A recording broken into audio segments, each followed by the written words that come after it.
Hey everybody, the reason I'm coming to you with a long form video about this Savage Spin is because Dart Zone has re-released this in Nitro Shock colors, making it all the more relevant for the holidays because it is actively available. Let's get back to it. I was out doing some thrifting tonight and I actually have for the first time a Savage Spin. Now I can't recall the exact year this came out. I know Coop did a video on it 5 years ago, so I'll say 2019. Correct me down below. This Dart Zone blaster sold under the Adventure Force line through Walmart is shockingly a god tier stock dart blaster in my opinion. It has 3 drums that have 15 darts in each. It is a semi-auto blaster. It uses 6 AA, so you're getting 9 volt performance. Chronograph readings were in the 90s on this bad boy. I do love a big battery plate. It always gives a lot of room for modding underneath. This blaster has some cool features. Just before I forget, it does have an expanding stock. There is a button on either side here. Oh, a working button on one side only and extends it out. I wish it extended it out further. It doesn't really extend it out quite far enough. Oh, it actually goes to there. Still, a little short, but I'm a grown man, kind of. To fire this blaster, we have a rev trigger, a firing trigger, and I will say the pull on this is really snappy.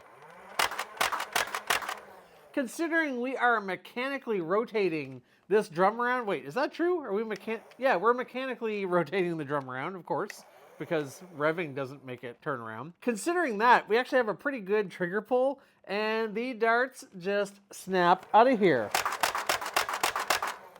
And it's pretty accurate too. This has a really nice feeding mechanism. Now, if you're wondering, how do we change the drum once we've run out? I still haven't used all 15. Let's fire a few more.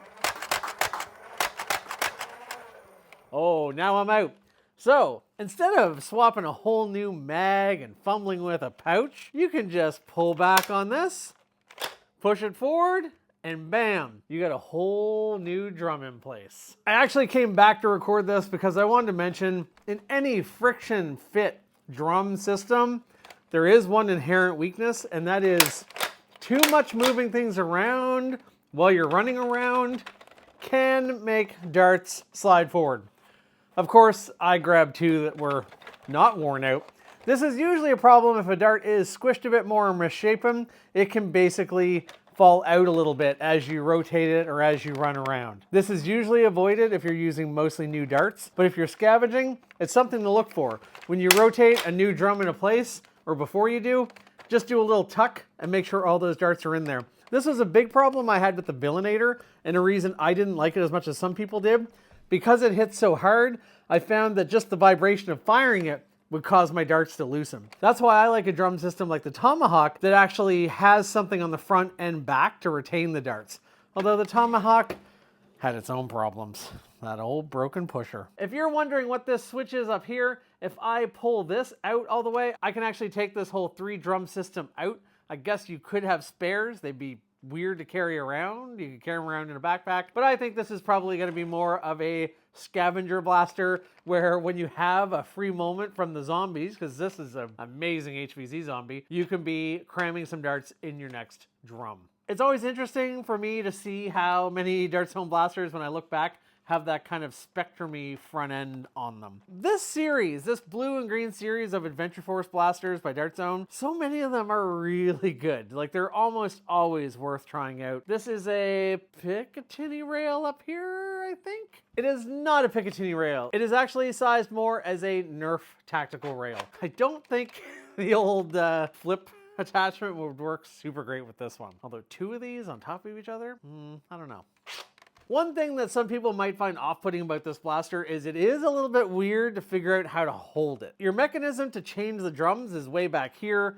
You're firing and operating the blaster back here, which means your hands are pretty close together when you're operating this blaster. It would almost be nice if this bit was longer up here so you could cradle it up a little further, but then you run the risk of your arm rubbing against these and maybe pushing a couple darts out. It's not a super heavy blaster. Once you get used to it, this is fine.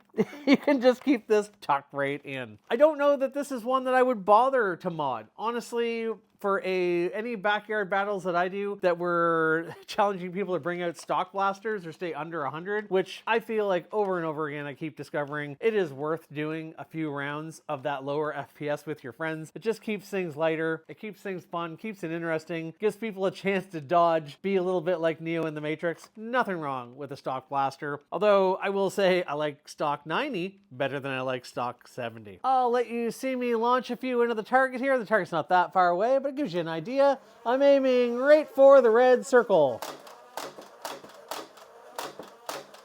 A little higher.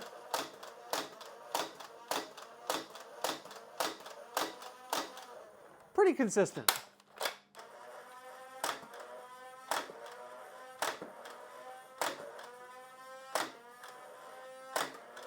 Giving it that little bit of extra time to rev certainly did lead to better performance. I think the accuracy is pretty good. We've gotten a little spoiled by short dart accuracy. We got to go back and judge it by the old long standard. No. The last time I used my chronograph, I apparently left it on. I really need to hook that thing up to a wall plug. It's really annoying. But when I tried this out earlier, I got a bunch in the 90s as long as I let it rev to its full capacity. When I was snapping them off more quickly, of course you're losing a few FPS. I thrifted this for under $10 Canadian, so I was pretty happy to do that. I'm always happy to learn about a new blaster. You can get this blaster now new though. Dartzone has reissued this in the Nitro Shot colors, which is kind of why I thought it was worth talking about this in a full review. Tell me what you think. Is the Savage Spin a blaster that you had at one point? Is it a blaster you're planning on getting again with those new Nitro Shot colors? I will definitely say this is a blaster I would recommend for a kid. Lots of capacity, no mags to mess around with. You just have to get them used to the fact that you got to rev it up first all the way. And if you have a jam, you don't have a crazy long barrel. This blaster is very easy to on jam. Not that I've had any, I'm just assuming. All right, I'll see you guys next time.